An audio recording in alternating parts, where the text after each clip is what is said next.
قولولي بقى بتسموها ايه، كوسة باللبن ولا شيخ المحشي؟ مش عايزة اقولكوا بقى طريقتها سهلة وطعمها يجنن جنب شوية رز بالشعرية خطيرة. لازم تجربوها. عندنا بقى كوسة كده غسلينها كويس جدا ومقورينها، وببدأ ان انا اشيل القلب بتاعها ده، ما برموهوش، انا هستخدمه في الوصفة.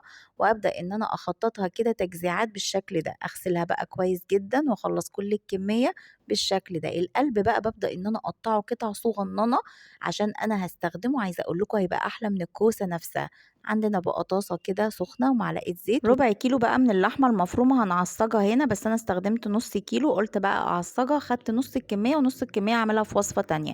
اول ما تغير لون، ملح وفلفل اسمر او فلفل اسود بقى عشان الناس اللي بتكتب لي في الكومنتات، بصلايه مفرومه، معلقه من الصلصه. حفظنا مع بعض التعصيجه بتاعه اللحمه المفرومه. هحطها بقى في بوله واركنها على جنب في نفس الطاسه، بصلايه مفرومه، وانزل بقى بقلب الكوسه. وعندنا ملح وفلفل اسمر وقالب ماجي وكوبايه ميه سخنه، احطهم على نار هاديه اسيبهم تستوي.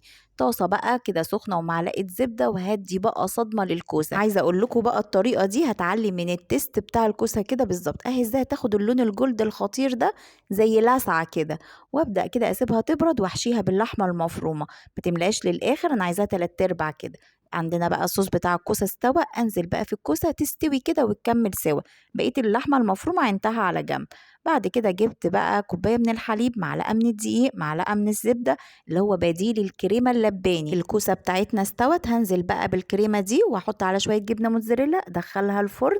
عايزة اقول لكم خطيرة جنب شوية رز بالشعرية، يا خبر ابيض على الجمال. لو عجبك الفيديو لايك وشير وسبسكرايب لقناتنا. اشوفكم في وصفات جاية كتير مع هبة ابراهيم.